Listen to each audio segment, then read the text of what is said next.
Yeah. Y'all know what it is. Get to the floor, what you waiting for? Cause we can ride the beat straight to the top. Been waiting so long and now it's my time to show them all that it's not in the game. And I don't care what I'm looking like, I just gotta show you that I'm not going nowhere. Feel about it, I don't doubt it. Show me that you're showing up about it, about it.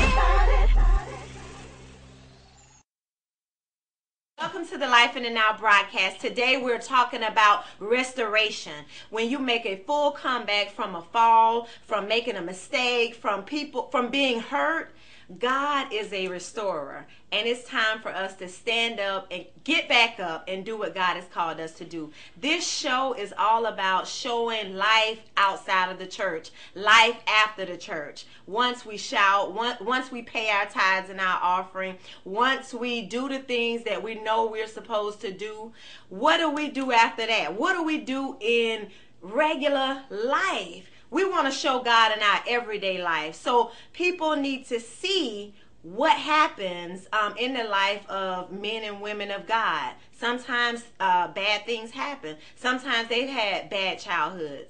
But now is the time for us to really stand up and do what God has called us to do. So today's show we're gonna talk about just that. We have Pastor Mark Wilkerson from Pilgrim's Rest Missionary Baptist Church in Bainbridge, Georgia.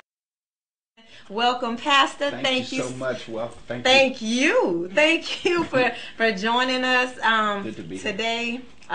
You have a great story, and I want to hear all about it. I want the people out there to hear your story. I want you to just kind of let us know where you are now, where you came from, and where God is taking you. Oh, wow. Because that you have an awesome story, and I was told a little bit about your childhood, and that really it hit a place in my heart, because a lot of people look at men and women in ministry, and they don't know where they've come from. They don't know the struggle and the humble beginnings.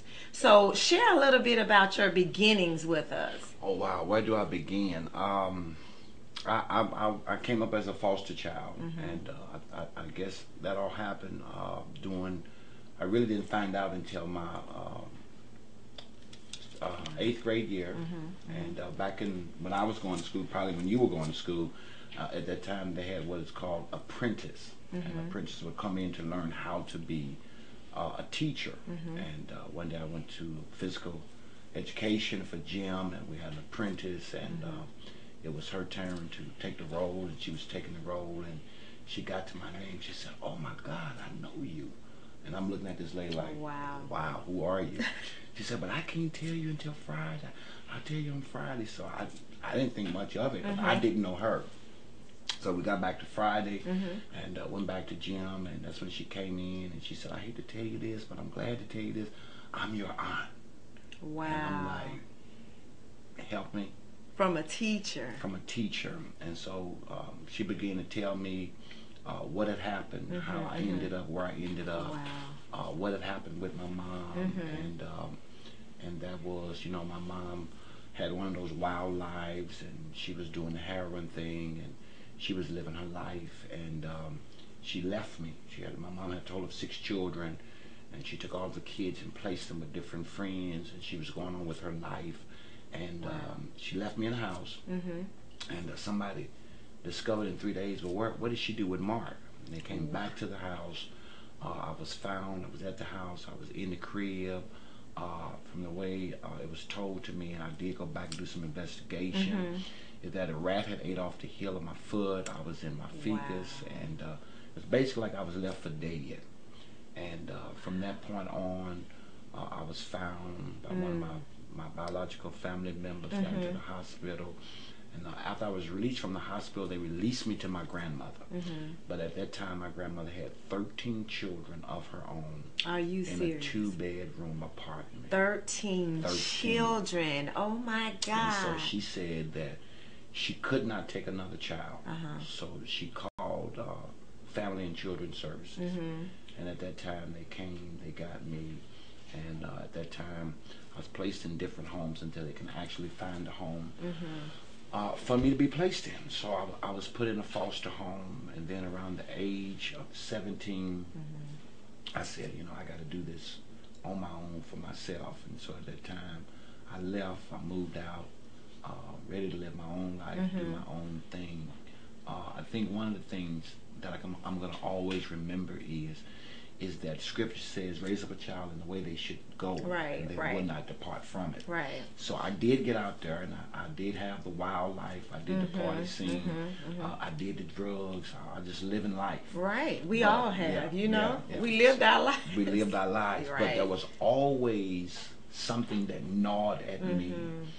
After being out all night on Saturday night, Sunday, something gnawed at me because I knew something wasn't right. I knew I was not doing what I was supposed to do. But I ignored it for a number of years, and I just kept on going with my life and doing my thing.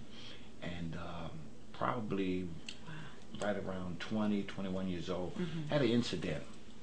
Hanging out with some friends one night, and it was Halloween night. Don't forget it.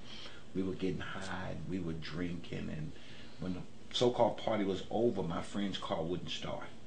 And so I said, well, I'll just walk home. You know, I was high, feeling good. I just walk on home. Right. And so at the time I was walking home, I had to cross a major intersection.